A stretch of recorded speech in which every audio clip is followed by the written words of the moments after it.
Hi, my friend, it's Pat Sloan here. Welcome to Sweet Dreams block number 11. And what is number 11? It is sweet fudge. That is that creamy, delicious candy that, I don't know, it seems like a lot of us buy this on vacation, or at least I can tell you whenever I go on vacation, there's tons of places that are selling all kinds of fudge.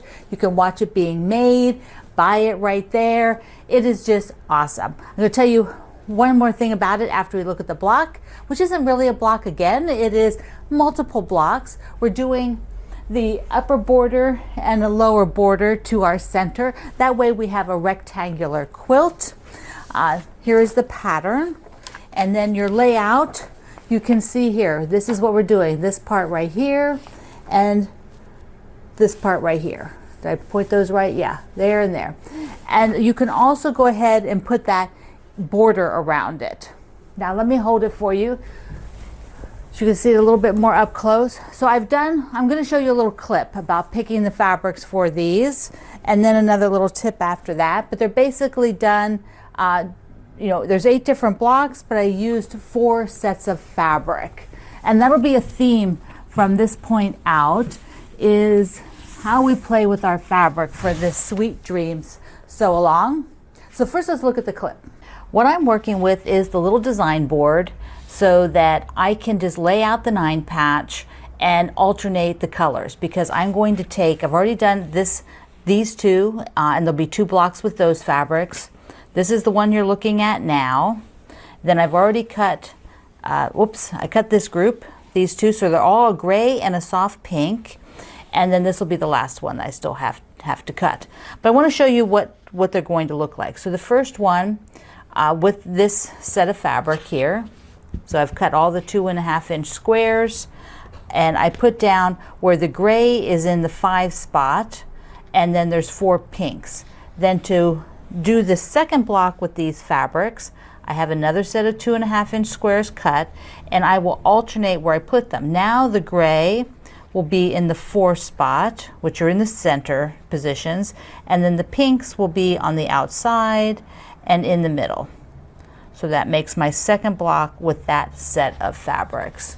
And I think this is going to be really great, because then I can alternate and do 1 set on the top with these 4 combinations, and then 1 set on the bottom with these 4. And then I am going to alternate it with the background fabric that I selected. So that's how I'm going to process mine.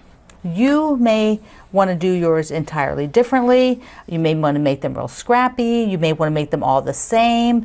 So there's a lot of options you can do. In my family, well, actually it's not my family. My family didn't make fudge at all. They didn't make candy.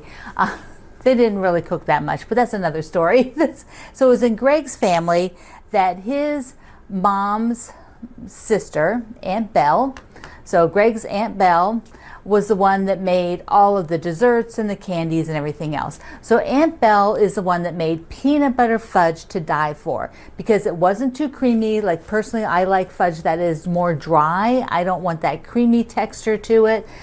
So her fudge was excellent. And it just, you know, you just have, she made so much of it that she had all the timing down, exactly when to, you know, do everything. And I tried to make it a few times, but it was never good as Aunt Belle's. She just had the touch.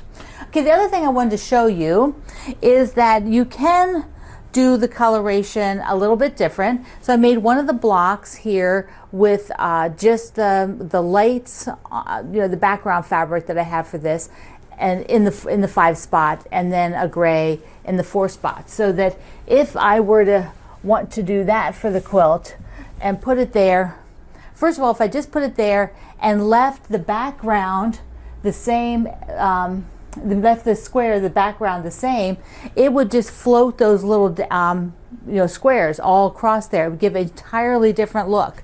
I'm grabbing something over here, just a piece of fabric. But if I wanted to make these rectangles a different color, and they could be scrappy, for those of you who are doing a lot of scrappy things, you might enjoy a scrappy one. You could do that as a color instead of the background fabric. So there you can see that. So there's a lot of different ways you can play around with this. You can decide what works for you and what works for the type of fabrics that you have. I thought it was really fun to take those 4 sets of fabric and make the 8 blocks from it. Also, it's a lot easier. You don't have to go cutting up a lot of different things. Just you cut a few less things, right?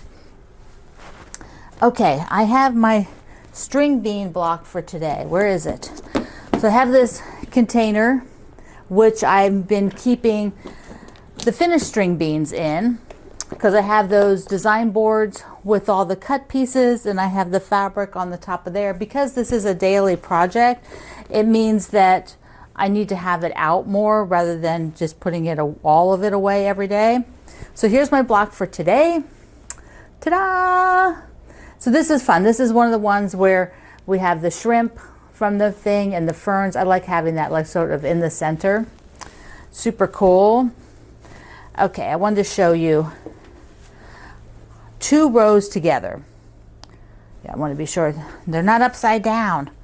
I don't know that you could tell, but I could tell. So here we go. Now I had a suggestion on the chat that those little pieces that I have left over, I could do like sort of like a border. And I might do a top and a bottom border on this one because of it being more of a square. It's actually will be just a little bit of a rectangle, but if I do a top and bottom border like that, it'll really make it a rectangle. So I might look at doing that, which means I might start doing that a little bit sooner rather than later, so that it's not, you know, such a big effort. Get those going. Okay, what else did I do? I've got the shamrocks quilted. So that means today I need to do binding and switch my quilts out. So here are the shamrocks all quilted. I just did straight lines, I did curves on here, I did the whole rainbow, which you can see. I've got my harmony wide back in the green. You can see the rainbow, right? Yeah, so this is good. This panel just had the bindings made, so I'll just get that done today, and then I can switch out my quilts. That's always the goal, right? gotta get the quilts of the room switched out. Okay, I have another little, I'll have a mail call, and then another little thing I want to show you that was kind of fun. Because first let's do the mail call. This is from Kathy in Illinois. So she was apparently working with a lot of Halloween, fall kind of colors, grays, creams, pumpkin, and sent me all of her selvages. Thank you. Mwah, mwah. So that's a nice big grouping there. Okay, I also have a little, I want to show you a little goodies that I got in. Let me just push this back, because they're kind of cool. Kind of cool. Got to have cool stuff. So I love tins. Absolutely love tins. Here is a new one by Ruby Society with the strawberries. These are the same that they do the strawberry fabric, and they did the ironing boards. Now they're putting out a heavier cloth like the ironing board is made out of. So I may have to, when mine gets too yucky, I may have to replace it by making my own, which is not my favorite thing to do. But you can get a tin also, just like me, because they're so cute. And then I saw this pattern by my friend Joanna Figueroa. It's called 3 Simple Seasons. And what I like is that it would be great for using up a lot of your light fabrics. Like for me, I have so many lights. I don't know why I have so many lights. And I think it would be kind of cool to make one of these. There's one for in the summer with the American flag, but then there's the pumpkins and then the trees. Whoops, pumpkin. Oh, I'm pointing on the back here. The trees are up here, the flags and the pumpkins. Sorry about that. On the back, she has them in a row like that. Okay, there we go. So this is a really cool pattern. You might enjoy it. Maybe I'll make one of those. I'm not sure. I'd like to make the summer one, but we'll see. We'll see. Okay, the other thing I got in recently that I just adore is this Windy Days by Tilda. Oh, this is so pretty. What I like, besides that the blenders, what they call blenders, these fabrics are just really pretty. But the main print has sunflowers. Let me see if I can do this. Yeah, there you go. And you can get just, you know, some pieces of that, which that comes in a couple of colors.